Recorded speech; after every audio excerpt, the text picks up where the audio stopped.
does that mean that you're going to pass the mic to me? And he was typing up an email, and he stopped.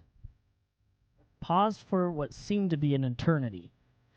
It was probably about a second and a half. And he looked at me and said,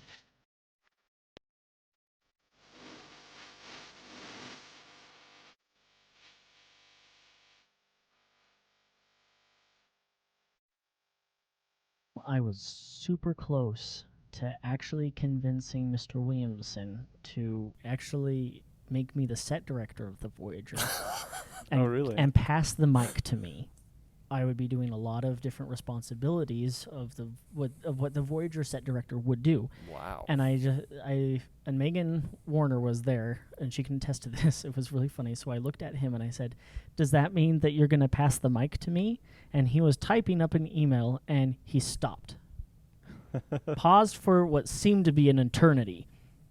It was probably about a second and a half, and then looked at me and said, "No," and then went back to typing his email. But both Megan and I looked at each other and were like, "Wow, he thought about that for a really long time," And it was really funny because I asked the question, almost positive that he would just be like, "No," just right out of the gate.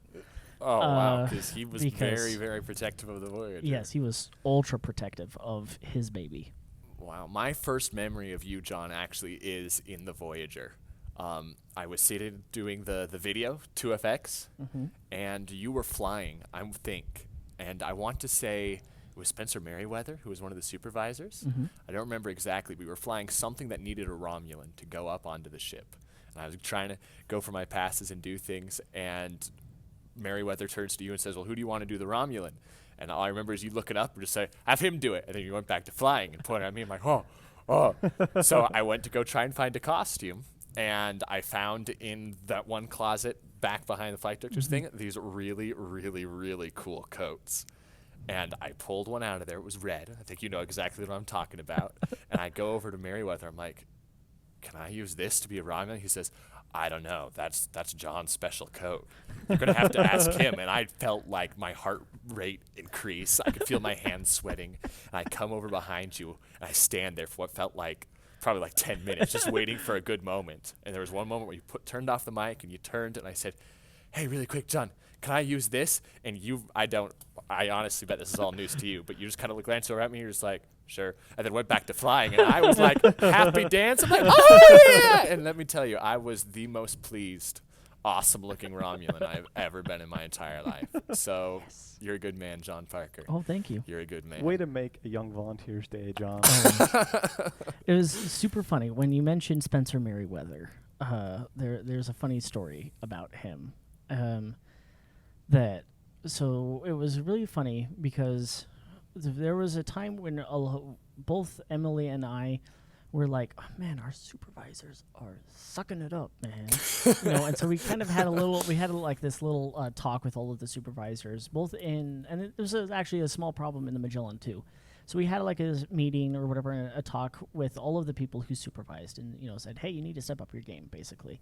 And Spencer Merriweather did take that to heart, and over the course of the next coming months or whatever, I noticed that Spencer really did step up his game, and stuff. And I went to Mr. Williamson and I said, "Hey, so we had this talk with everyone, and Spencer's really upped his game. I want to give him a pay raise, for his work." And Mr. Williamson was like, "Okay, yeah, sure," And so I pulled him over, off to the side after an overnight camp. We had just finished playing warball and stuff. And I was like, "Hey, Mary, come over here." And he's like, "Okay," and I just kind of pull him off to the side. We're talking over by the drinking fountain, kind of down by the Galileo. And I was like, because I also had checked in with Nicole, who is our head supervisor of the Magellan. And I asked her, I'm like, "Hey, has Spencer been doing a really good job in the Magellan?" And she was like, "Oh, yeah, he's been doing a really good job." And so I said, "Okay, we're going to give him a raise." And so I pull Spencer off to the side and I say, "Spencer, so I just talked to Nicole about your performance lately as a supervisor." And he's like, "Oh no, oh shoot, oh shoot, oh shoot." And I was like, no, Spencer, just let me finish here. And we've been noticing a lot of change recently. And this change, it's actually been pretty good, and it's like, wait, what? And I think, and we're actually going to give you a raise. And he about lost it. He was just like, shut up. It's just like, no, really, you've been doing a really great job, and we want to reward you for that. He thought that he was about to get just his butt chewed or something, But, and I mean, I totally, really laid into it as soon as because he left the door wide open for me. Oh, yeah, absolutely. So, yeah. So how did you become the assistant director from all of this? So after the closure happened, at the time, I was also working over starting up the Discovery Space Center and working as the Challenger set director. Megan was named to be the director over at Central, but they were really strict that she would only be able to be a part-time employee. And so she needed to have someone there to help her because she would only be limited to working 29 hours a week. It's hard to run a space center on 29 hours a It week. was impossible. I mean, well, at the time, it was because we didn't necessarily have a lot of bookings coming in and things like that. We were still trying to get onto our feet. So we decided that, someone needed to be the assistant director. And at the time, the clearest, best choice was going to be me. I was the most available, the most qualified for the position. And so Megan just looked at me and said, "Hey, do you want to be my assistant director?" And I said, "Well, of course." And then I was the assistant director. Like bam, just like that. Just bam like that, Nice. And then after they hired Mr. Porter, Mr. Porter still, he hadn't been flying for some time now. He did need to have someone who, who's been in the Space Center for, a little while, and like 13. And well, he was going to be, at the time it was only like 10 or 9 or something. But still. He wanted to also be able to, only have a 40-hour work week. We didn't want to, the days of Mr. Williamson's 70-hour work weeks, needed to, kind of be gone, at least, from a director's standpoint, because, Mr. Porter has a family, and he needs to have that family. So having an assistant director just made sense. And you did a good enough job. I did a good Wonderful. I did a good enough job then, and so why if it's not broke, don't fix it. So, and so I've been the assistant director of the Space Center. So in all of your experiences in the Space Center, what has been your favorite experience? The experience that always comes to mind when someone asks me, like, what is your favorite experience that you have? And I might cry when retelling this story. Don't worry, it's not video, so no one will see you cry. People are going to hear me cry. I don't know if this was the kid's actual name, but I've decided that I'm going to call him Jacob. This is the story of Jacob. It was a day flight. We were flying the mission Intolerance, and I was on the Voyager bridge. And Jacob, he was this little quiet, quirly kid. He had like a faux hawk. And you could just tell he was the Voyager long-range communications officer. For those of you guys who don't know, the Voyager long-range communications position was usually reserved for your lowest performing student. On day flights. For day flights. It was the easiest, most straightforward job that you could get, and Jacob, I don't necessarily know if he had a mental disability or something. I think he did. I wouldn't be able to tell you what it was at all, but there was a very clear learning gap and a mental gap. And over the course of the mission, there was, he was constantly raising his hand. And I was just like, "Hi, Jacob." And he was like, "I want to send a message to the alien," And I tell him, "Okay, you have to scan for the satellites, click the satellites, type up your message or whatever, and everything like that." And I told him how to do that like 4 or 5 different times during the mission. And At almost the climax of the mission, it was I was in autopilot mode for the day flight. We were, wrapping up towards the end of the mission. Mr. Williamson, we were hiding from the alien starship, and they called to connect the communication line, and after the crew had lost, a great deal of crew members and stuff like that, and he was coming, calling up and saying, what's, this boy worth, or, and everything like that. And at one point during that conversation, Jacob stood up and basically said that he would take Rule's place. And it was deathly silent on that bridge. Mr. Williamson was speechless.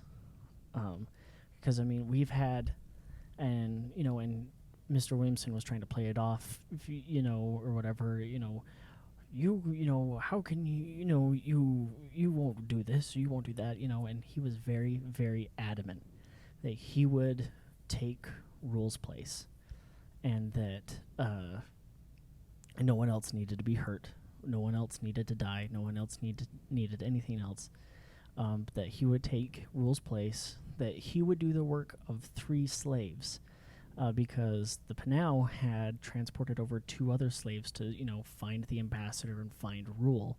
So now the Panau was down 3 slaves. And Jacob, whom I think just with his mental capability was fully convinced that he was about to give himself up to this alien life form to be a slave for the rest of his natural life, because he didn't want anyone else to be hurt.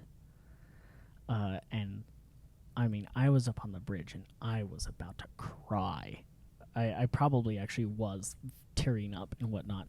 And at the end of the mission, we went over, like 5-10 minutes, and Mr. Williamson, ended the mission at one point, and he himself, there was a very awe of reverence with Mr. Williamson's voice, and he just said, I haven't seen this ever. We've had captains offer to sacrifice themselves. We've seen ambassadors, but no one as lowly as the long-range communications officer has ever offered themselves up in the fashion that you did.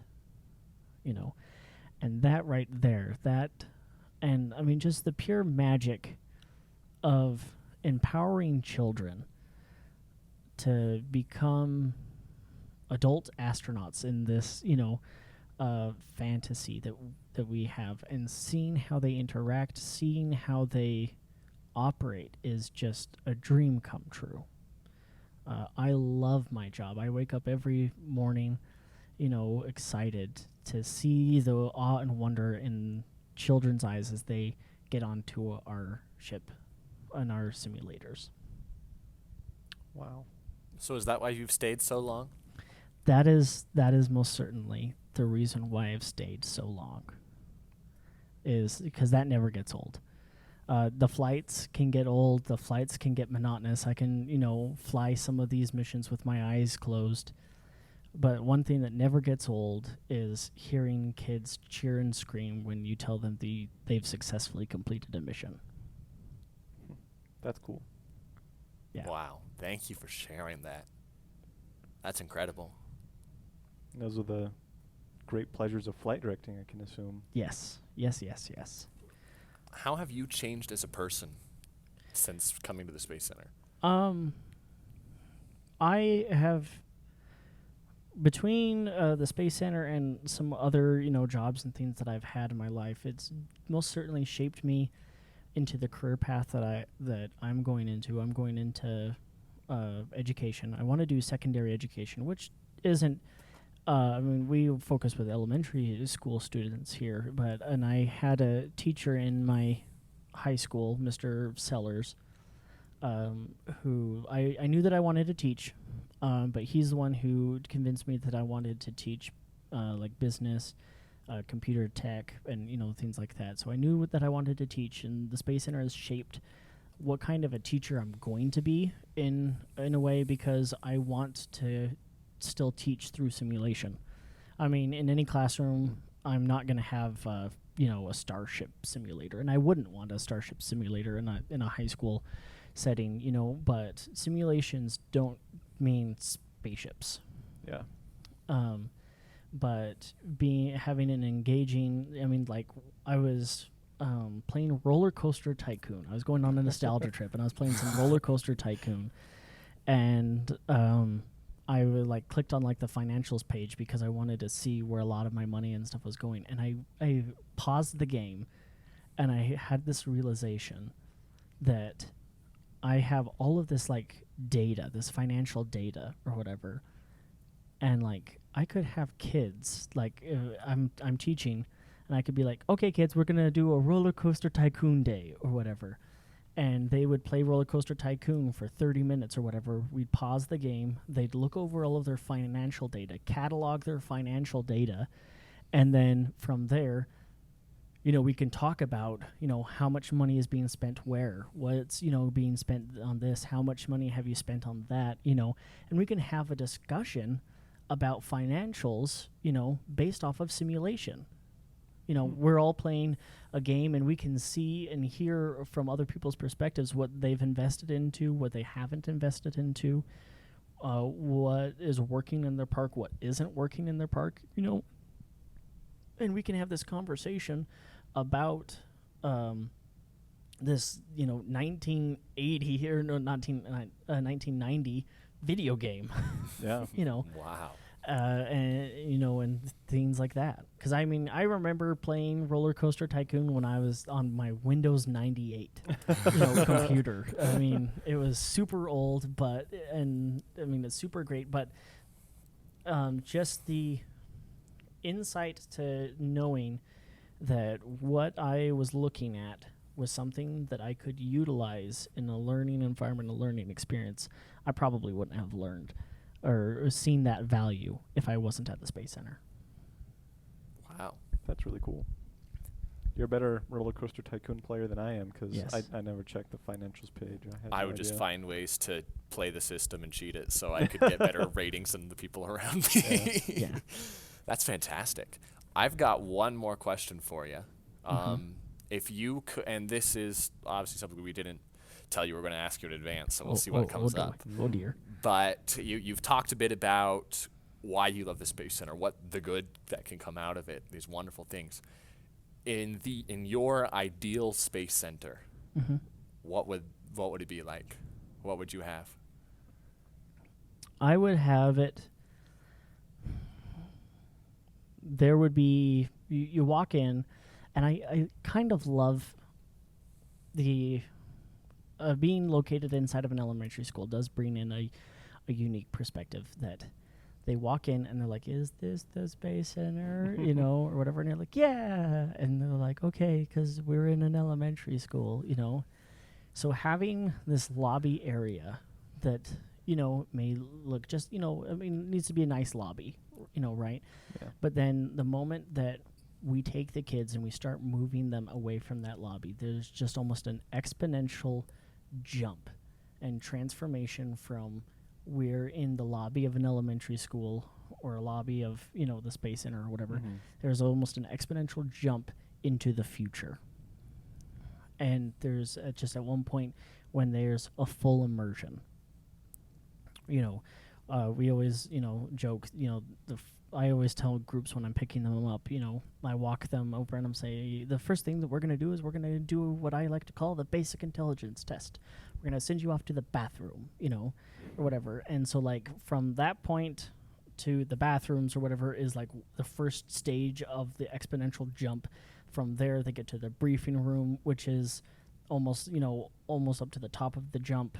And then when they get into the simulator, that's the complete jump, and they're fully immersed into the mission and into what is happening at that moment.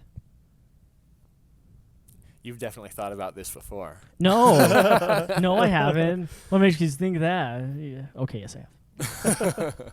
That's a really unique thing. Is that the only thing that you'd have in the? I center, mean, or would we there would be a little bit have. more? I mean, the same things that we have now. We'd have multiple simulators. I'd love to have a wide variety of different simulators that can, do different types of themed missions and things. I think that we have a very good variety of types of ships right now. So to be able to still have that variety, to be able to, I mean, when we have the new building come in, as great as the Romulan children artwork that we have on the walls, it would be nice to be able to, have landing parties and things, and they go onto a derelict ship or whatever, and it actually looks like a derelict ship when the entire time that they're walking around. It's not just this one room that is clearly supposed to be the ship, and then the rest of it is an elementary school hallway that we're trying really hard to not make it look like an elementary school hallway, because the lights are dim and there's red rotating lights everywhere. But just to be able to continue also that full immersion throughout the mission, no matter what they're doing, would be fantastic. Even going to the bathroom. And even going to the bathroom in the middle of their mission. That would be some awesome bathroom fixtures, let me tell you guys. Especially in the Galileo. Oh, wow. Turn the lights back on. Turn the lights back on. Well, I thank you, John, for the whole comment about Romulan children artwork. I'm going to use that one. I never thought about that one before. It must have been Bring Your Child to Work Day Day on this or top secret science station. Wow. Facility prison thing.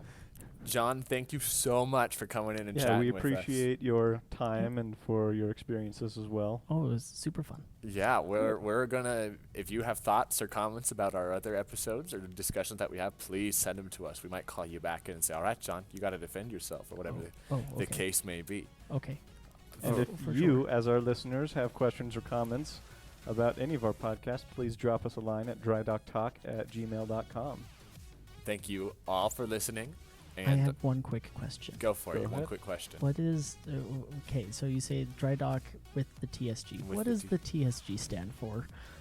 The TSG stands for the Two Space Guys. Or as I Okay. like to say, the two space groupies. Okay. Just wanted to put that out there, It's because also a- ain't nowhere have you said it yet. We said it in the first one. Yeah, we did. Oh, you did? Yeah, or I- episode 0. I Or one of them. I must have.